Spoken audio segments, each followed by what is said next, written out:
studies show that America's birth rate has been on the decline for years, and it's something that the Children's Museum at the Lowcountry has been tracking for more than 15 years. They know this trend isn't just about numbers, it's about neighborhoods, schools, workplaces, and the way that children grow up in this country. We're joined by the museum's president and CEO, Karen Coltrane, to talk about how this trend is shaping childhood for today's kids. Great to have you. Thank you. And parenthood.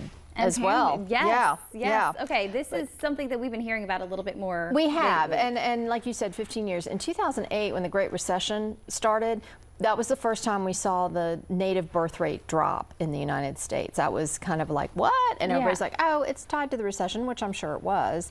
But it has not recovered.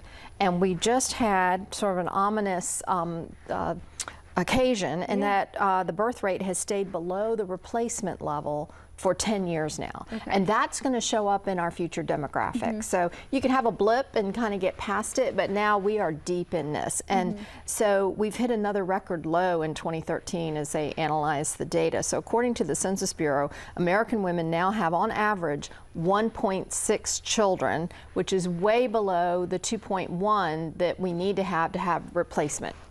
So it's a trend that isn't really just about numbers. And what I want to talk about is how it shows up in neighborhoods, schools, workplaces, and the way children grow up, because things are changing.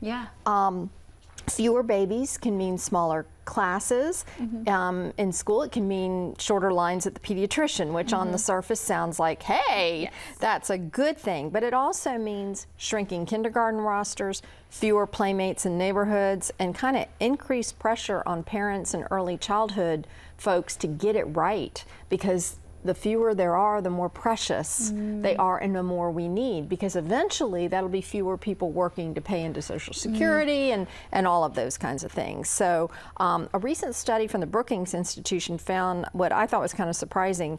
Even though fewer babies are being born, families are investing more per child, which if you think about it, kind of does make sense. Fewer children, you're going to put more into the child. So with many families having just one, sometimes two, there's really a higher focus on that high quality early learning environment, enrichment opportunities, emotional development. But at the same time, the American Enterprise Institute, which is a little bit of a more conservative think tank, had a really interesting, they went after why is this happening, and their study showed that many young adults actually want more children. So than they're having. According, the researcher was Lyman Stone. If anybody want to look that up, that's this fertility gap is not about personal choice, and we hear a lot of that. That people are working, they're choosing not to have children. But what they found in this study is that it's about affordability, family leave, housing, and the availability of child care. And he kind of points out that when those barriers are removed, it may be more likely that people will grow their families.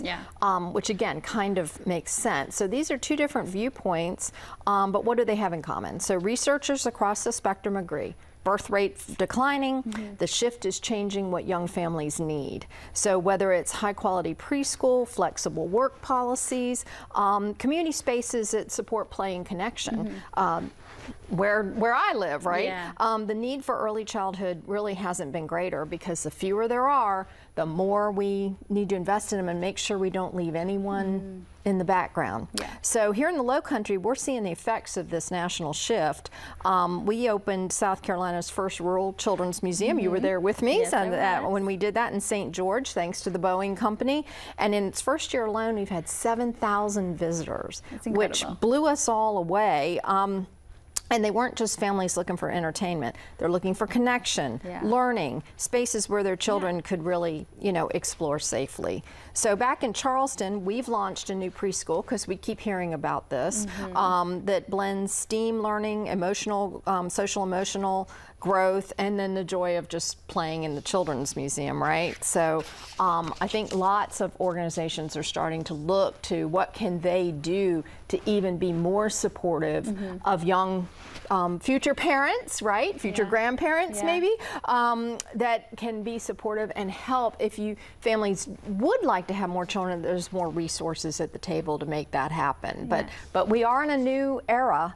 If you think about it, my grandmother was one of 7 children, I mean, you don't see that. you as don't much. see that. When I was growing up, it wasn't unusual to have 4 or 5 kids in a family. My son, as an only child, was not as strange, you know, as I was growing up. So yeah, it's a real shift, and it's going to impact a lot of things down the line. It's great that you guys are continuing to adapt to all these changes that we're seeing on the national level, here in the local level, which is absolutely amazing. That Launch Lab preschool is starting up pretty soon now. That's right. That's right. Crazy. So we've still got slots. So if people are interested, just go on our website, and it's right there. It says preschool, and you can learn all about it. But for 3 and 4 year olds coming up this year. But yeah, it's I think we're all kind of taking inventory of what can we do to be more supportive of young families, because we need them. Yeah, you are certainly doing that. Don't forget, the Children's Museum is closed on Friday for 4th of July. That's but right. you guys will be open all weekend. All weekend. So